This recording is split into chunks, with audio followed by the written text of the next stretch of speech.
failed wash day absolutely sucks. You spent all that time and effort following your wavy hair routine only to be left with stringy, lifeless waves and curls. You're confused, you're disappointed, you're frustrated. I completely understand because I've been there. All of this can just leave you feeling ready to give up on embracing your waves and curls and reach for the straighteners. But wait, put those GHDs back down because the solution may just be as simple as needing a clarifying wash. Today we're going to cover it all, the whats, the whens, the whys and the hows of a clarifying wash routine. So let's begin with the what. When you use leave-in conditioners, mousses, gels, foams, hairsprays, over time all these products can build up on your hair and scalp. And when you're following a wavy hair routine and using a sulfate-free shampoo, it's even more likely that you'll end up with product buildup. On top of that, minerals from hard water, chlorine and chemicals from swimming pools, they can also all too build up on the hair and scalp, leaving behind a residue. All this build-up can weigh down your hair, leaving it lifeless, dull, stringy and limp. It's very likely that a simple clarifying wash routine will get rid of all this residue for you and you'll be back to having bouncy, beautiful waves and curls. So when should you do a clarifying wash? Over time, I've actually started to recognise the signals that my hair is due a clarifying wash.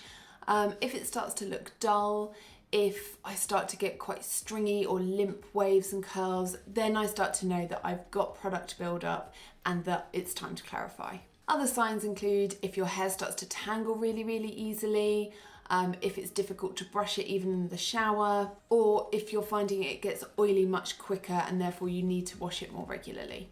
Any itching or discomfort in the scalp may also be that you've got some product buildup that you need to get rid of.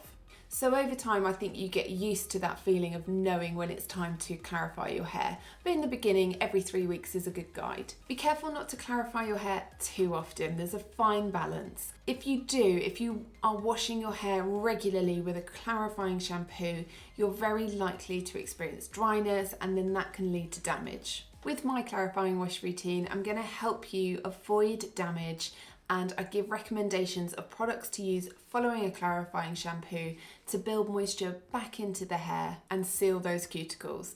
That's particularly helpful if you've got high porosity hair. Before we jump straight into the routine, I just want to talk you through the product lineup that I'm using today.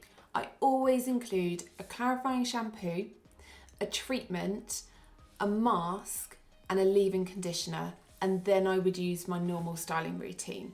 I'm not actually going into how I style my hair because I've got a whole different video which will show you that in my wash day routine. I'll link it here.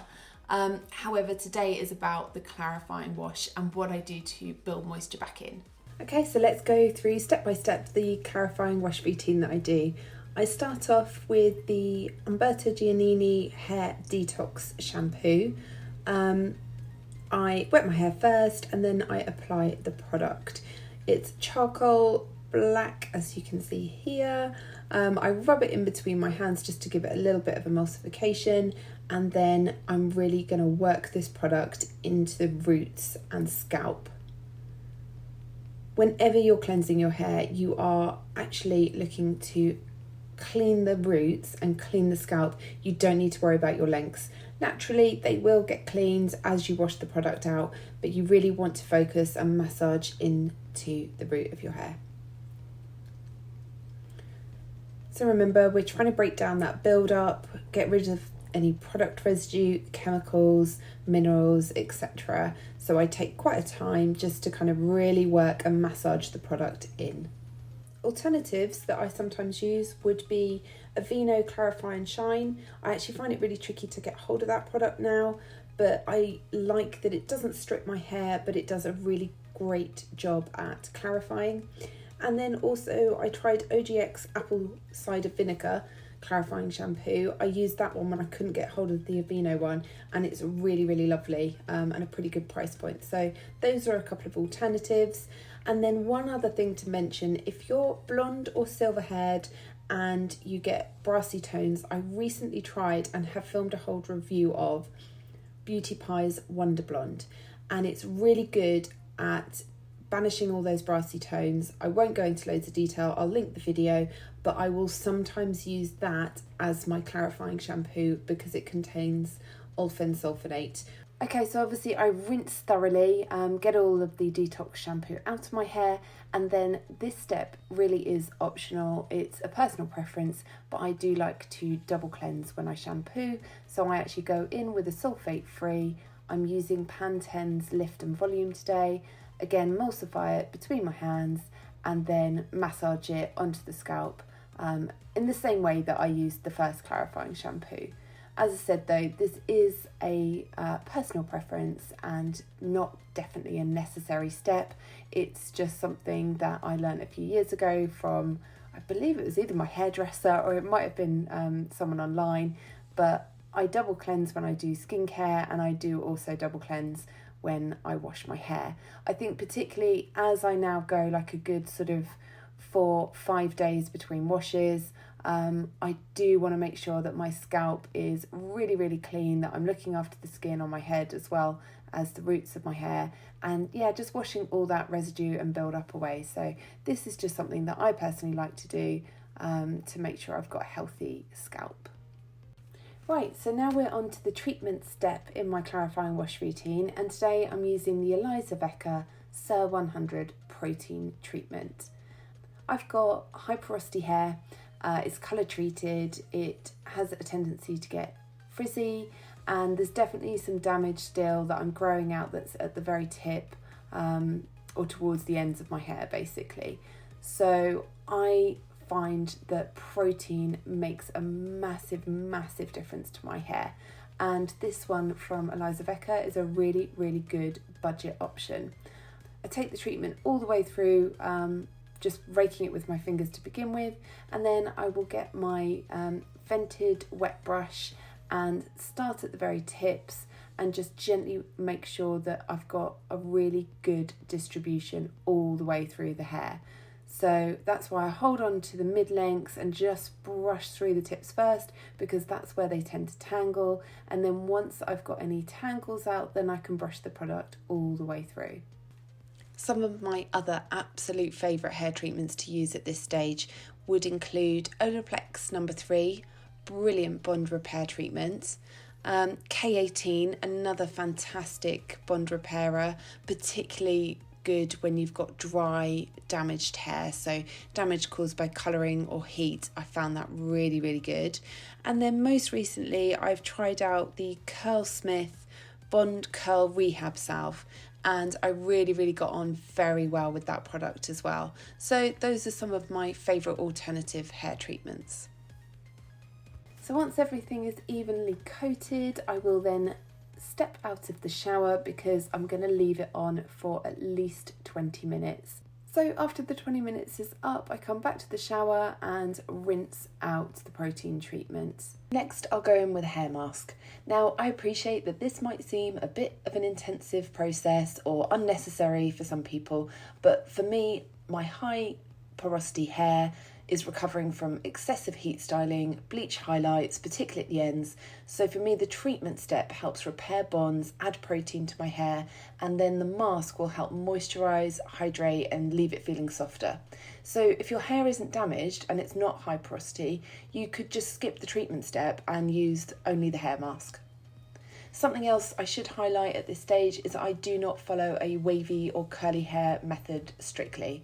I've done loads of research, I'm finding out what works for me, so although I do avoid sulfates, I will use products containing silicons. Today I'm using the Shea Moisture, Manuka Honey and Yogurt Hydrate and Repair Protein Power Treatment. I will focus on applying to my ends, but I do still take the product up to the root as well. I'll then use the Squish to Condition method to encourage my hair to soak up all that hydrating loveliness. Once it's fully distributed through the hair, again, I'll then step out of the shower and leave this on for about 10 minutes. I'll then step back into the shower to fully rinse. The final step I'll always do as part of a clarifying wash is to use a leave-in conditioner. Today I'm using the Jonathan Van Ness Instant Recovery Serum. I love this stuff. My hair always feels absolutely amazing when I use it. It's lightweight, it's smoothing, it also smells incredible. And it also does happen to be sulfate and silicone free. It also has a heat protectant in it, and I do pretty much always diffuse my hair. Firstly, because I'm in the UK and most of the time it's just too cold to sit with wet hair all day. And secondly, I personally prefer the sort of volume and bounce that I can get after I diffuse. I rake this product through my hair and then I'll brush it in to make sure every single strand is covered. And then I'm done and ready to move on to styling. So that was my wavy hair clarifying wash routine. I appreciate that for some people that might seem a bit intense and time consuming, but for me the results are well worth the effort. My hair feels stronger, healthier, and it's definitely longer and growing faster than it ever has done before. So I'm very happy to invest that little bit of extra time to do the treatment and the mask following a clarifying wash. So I really do hope that introducing a clarifying wash is the solution you need to bring life back to your waves and curls. Let me know how you get on in the comments. And also, small request, if anyone has any recommendations for a protein-based hair treatment, I would love to know what they are in the comments, please. I'm planning a video at the moment. I've got sort of my top 5 already, but I want to make sure that I haven't missed any hidden gems or holy grail protein treatment products. So yeah, let me know in the comments. Thank you so much. And then finally, just a couple of videos I've linked. One here is for my everyday wash routine, and it shows how I style my hair, how I achieve my waves and curls. And then the other is 8 healthy hair habits, how to get longer, stronger, thicker waves and curls. So I hope you find those useful. Again, if you haven't done so already, please hit that like button and consider subscribing for more hair and beauty content. Thank you so much. Take care. Bye.